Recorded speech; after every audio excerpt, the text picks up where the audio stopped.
Hey, hi everyone. So, as I said, Mark Holmes from the International Council of Mining and Metals, based here in London. I'd just like to say thank you for the Future Mining team for the invitation to come and speak here today. So what I want to do is, as I say, present to you on work that we've been doing, looking at utilising technology and ways to assisting eliminating key mining hazards, which we've predominantly been doing through our work on innovation for cleaner, safer vehicles.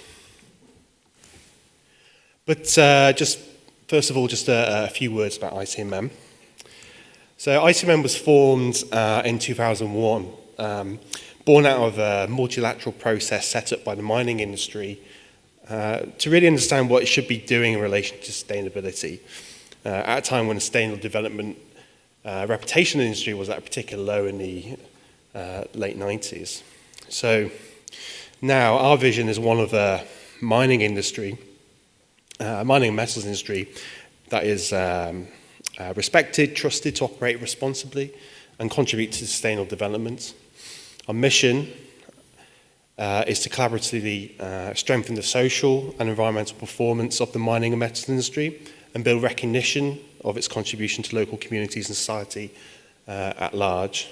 And we operate to our organisational values, them being care for the safety, health and well-being of workers, contractors, communities and consumers, respect for people, the environment and the values of host societies, integrity in dealing with employees, communities, governments and others, being accountable to do what we say we will do and uphold our commitments, and collaborate as a preferred means of working with others in an open and transparent and inclusive manner.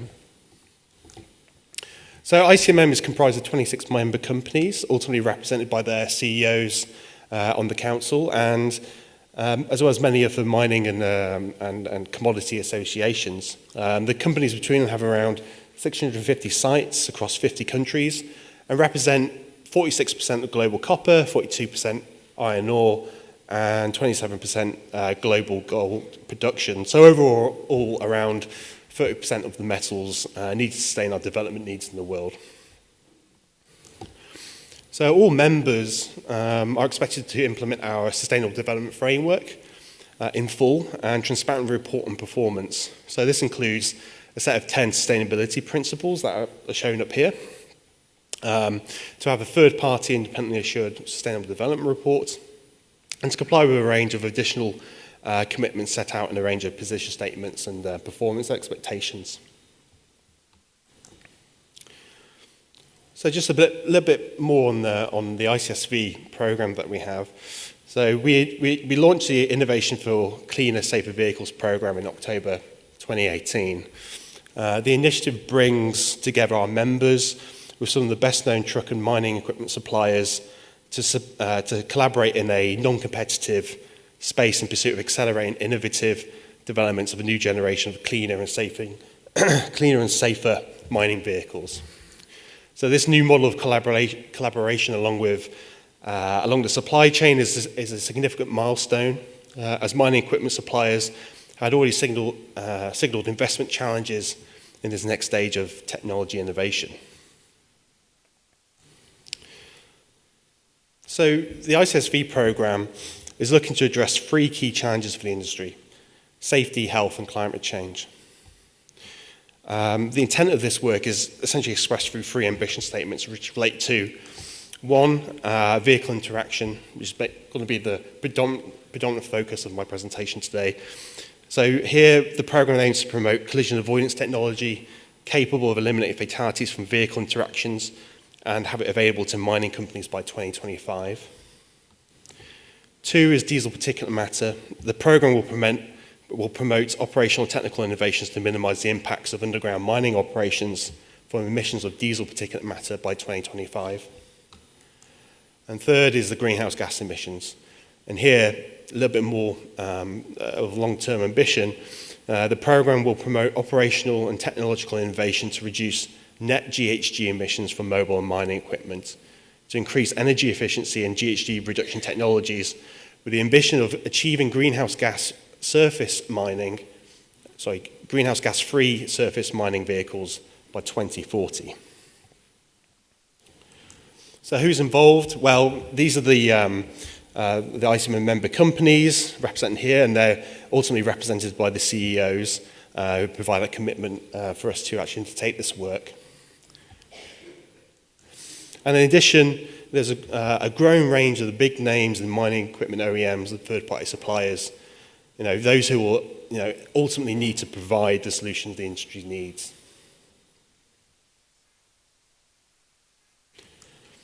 Also, just wanted to note quickly around some governance considerations that we need to take into to be aware of when we're producing a program like this.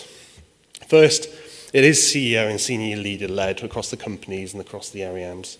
It is open to all OEMs. We also ensure we have joint accountability across the mining companies and the OEMs. We will provide updates on work being undertaken publicly. And importantly, we do not want to stifle innovation. And therefore, we're not seeking just one solution to be developed. The way we see it is ultimately the market will decide what solutions will be successful and what will win out in this work. But I guess this asks the question, why do we want to go through this at all? Why do we feel there's a need to actually focus on these issues? So I want to share with you some data and some rationale on why these areas are so crucial for us. So every day, people die as a result of occupational accidents or work-related diseases. The International Labour Organization tells us that there have been more than 2.78 million deaths per year, and of this, actually 2.4 million are a result of occupational diseases. The human cost of this daily adversity is vast, and the economic burden of poor occupational safety and health practices is estimated at just under 4% global GDP each year.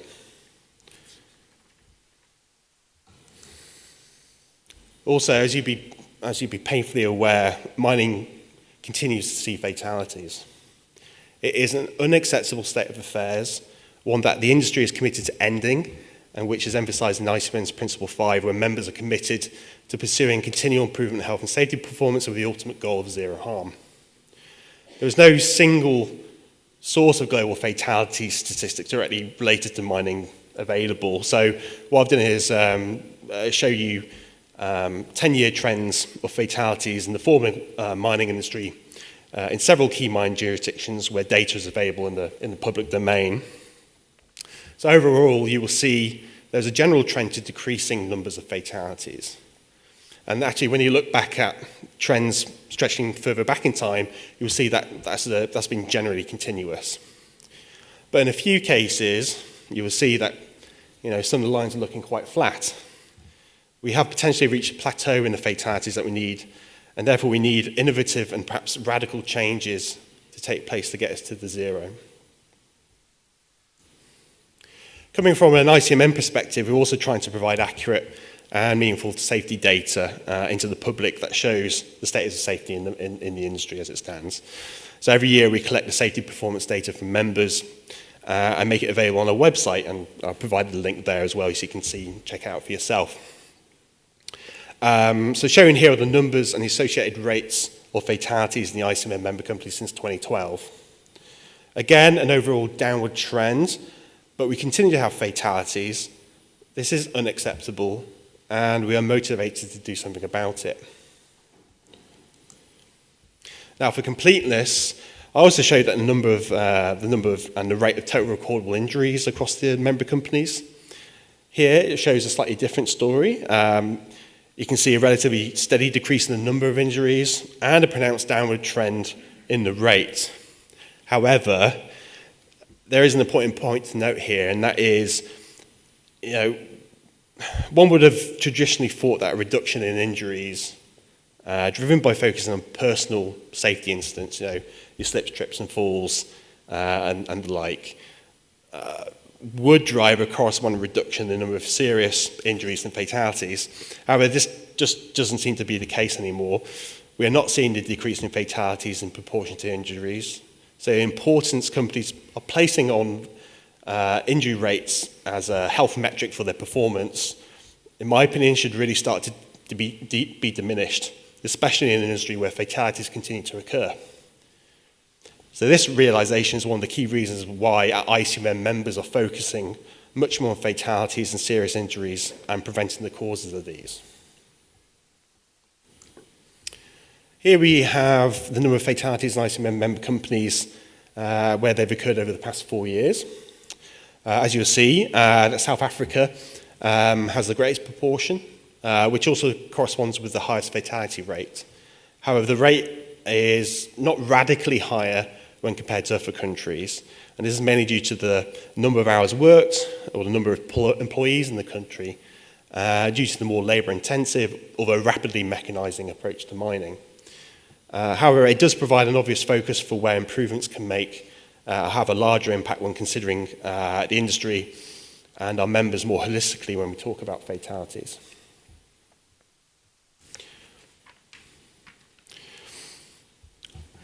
Here, what we're showing here is essentially the fatalities against the main causes. And what we see is fall of ground and transportation and mobile equipment related fatalities top the list. And they've consistently done so for the past few years. The number of high fall of ground and fatalities actually quite closely mirrors the number of fatalities in South Africa. Again, due to the nature of the mining, especially high prevalence of deep level underground mining. However, it is the transportation and mobile equipment fatalities that is the reason why I'm talking to you today. You will see in 2018, mobile equipment and transportation was the highest cause of fatalities, and in fact accounted for 30% of our fatalities this last year. This is the reason for ICMM's focus on vehicle interaction and working with OEMs over the next few years as an area that all mining companies, no matter the location or commodity, have a challenge with. It is an issue that affects the mining operations, as someone is typically driving some vehicle or another at any given point in an operation. So what does this actually mean? It means that we need to eliminate vehicle interactions. And when we talk about technology, it means having collision avoidance controls in place. But what do we mean by collision avoidance? Well, there are a lot of things companies can actually do and put in place to reduce and minimize the impact of vehicle interactions. One group, eMERST, which is the Earth Moving Equipment Safety Roundtable, a mining industry group based out of Australia, who was actually deeply involved with the ICSV program itself, has actually been working on this question for quite some years. And actually, if you're interested in finding out more, I'd highly recommend going to their website. There's some really useful information and background there. But as you see, what I've provided here is, you can see 9 levels of controls set out by eMERST, grouped into 3 sets. The first relates to design requirements, but that's related to the mining operation itself and how it operates as opposed to the actual vehicles. The second relates to operational discipline, typically the procedures and the management systems you need to have in place to control your vehicles and your people. And the third are the engineering or technological controls. So within that third block, we have first technology relates to proximity awareness, technologies that can provide additional information, which could be rear or side-looking cameras and monitors that get fed into the cab of a vehicle. Second is on proximity detection. So these are having sensors in place that alert the operator about obstacles or vehicles or people within a given sphere of detection. And the third, which is what we're really focusing on, are true collision avoidance controls, a system that will override the driver to stop a vehicle even before the driver realizes there was a hazard in place. So the reason I like this 9 level of controls is that it's used to show that there is actually a lot that can be done to have the right conditions in place for safe operations even before the need for a collision avoidance system to kick in. There should be at least a last line of defense that would address significant risks. In a roundabout way, it's basically reinforcing the idea that technology in itself should not be seen as a silver bullet solution for these. A company will need to have these mature systems in place in order for collision avoidance tech to be really effective. So within the work we're going to be doing, there are several technical challenges that we'll be looking at. So this it includes the likes of interoperability, how we make sure technology from one company can talk to technology from another, which is especially needed. Especially needed as it's quite common to have vehicles from different OEMs actually in operation within a site. We'll also be looking at testing of these solutions and the functional safety of them, as well as looking at existing standards that are currently in development, such as with ISO. Now, I think one thing I should say is, and one thing you might be thinking in all this is, what about automation? However, this automation is not within the scope of this work, although there is an obvious overlap with some of this work. So this is running on the assumption that there will be a need for crewed vehicles at operations for quite some time, but also a lot of the types of sensors and monitors that would be needed will likely be similar to an automated setup anyway. So there are overlaps and there will be crossovers and benefits that may arise from this anyway. I also wanted to quickly touch on the other two areas we're looking at and why. First is diesel particulate matter, which is the particulate component of diesel exhaust, which includes things like diesel soot and aerosols such as ash particulates, sulfates and silicates, that sort of thing. Reason this is important is a few years ago, DPM was classified as a Group 1 carcinogen by the World Health Organization. So what this means in mining is that exposures to elevated DPM emissions, particularly in underground mining operations, could be linked to negative health effects. So although there is no common exposure standards in place around DPM, there is a need to make sure we are continually reducing exposure levels in line with industry best practices and available technology. Now, I think one of the interesting points around technology in DPM is actually there's quite a lot of solutions already available.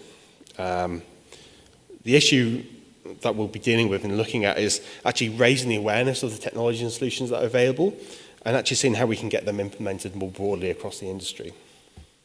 However, there are other areas that we're looking at, and such as non-DPM emitting technologies. So in other words, solutions are moving away from diesel power solutions such as electrification, because after all, the best way to avoid emissions from DPM is not to burn diesel in the first place. In fact, non-emitting DPM technologies are also becoming available at a much faster rate, with their incorporation into mining operations could potentially unblock several projects that to date have been considered not feasible.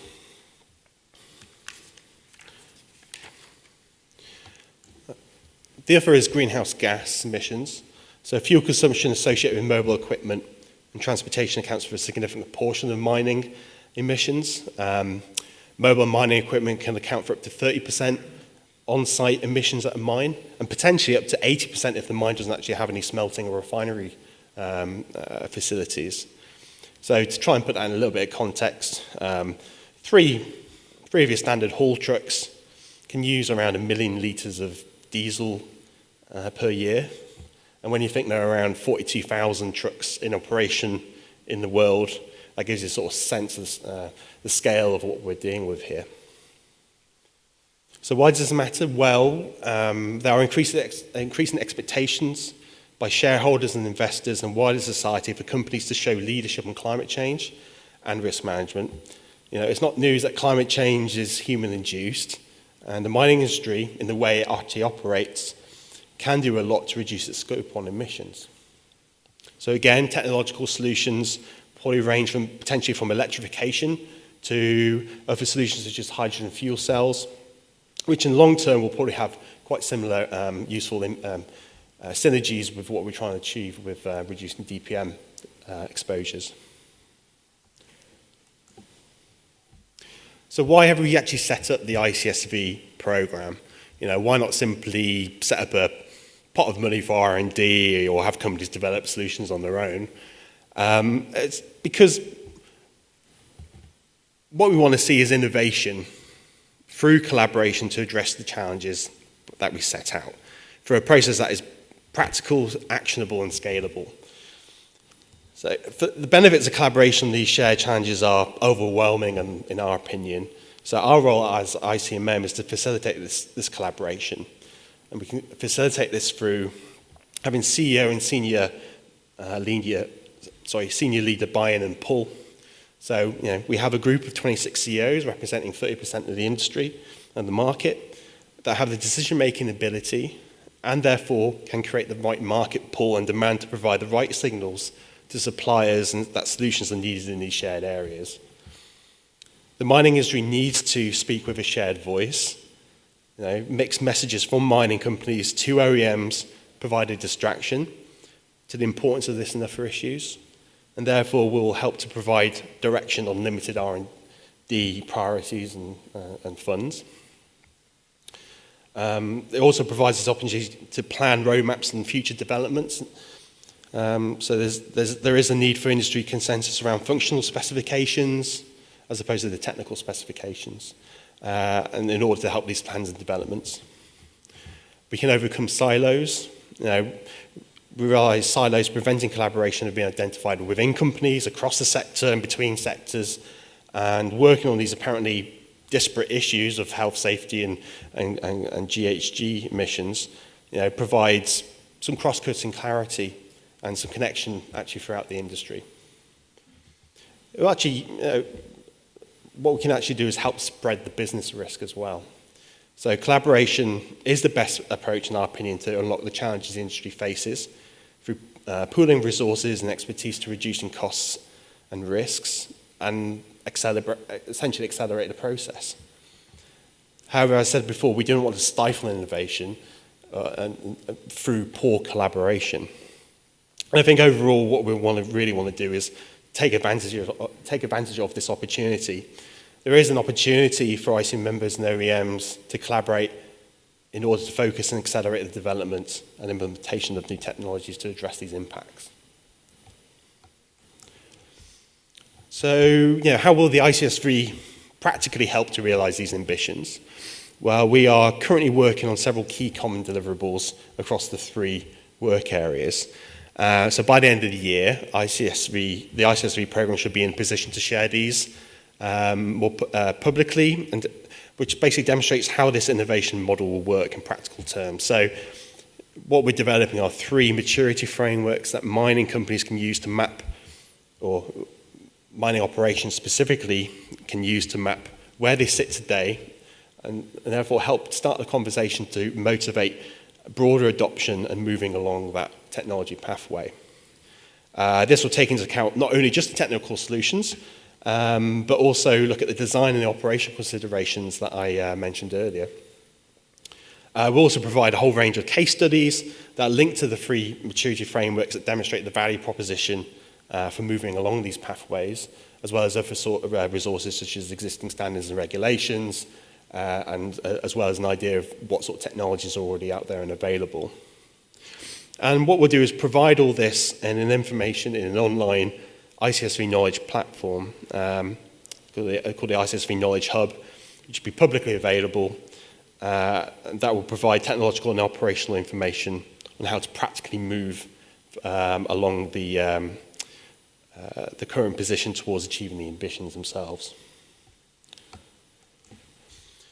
So ICMM is providing strategic facilitation for the industry and OEMs to ultimately get cleaner, healthier, safer vehicles for cleaner, healthier and safer mining. If you're from a member company and want to participate, please get involved and spread the word internally if you're not the right person who gets involved in these sort of discussions. If you're from a non-member mining company, ICMM has a process of becoming a member. And if you're from an OEM or a third-party solution provider and you have a solution, we want to hear from you. So I just say many thank you for your time, for letting me share with you today. I'm happy to answer any questions you might have.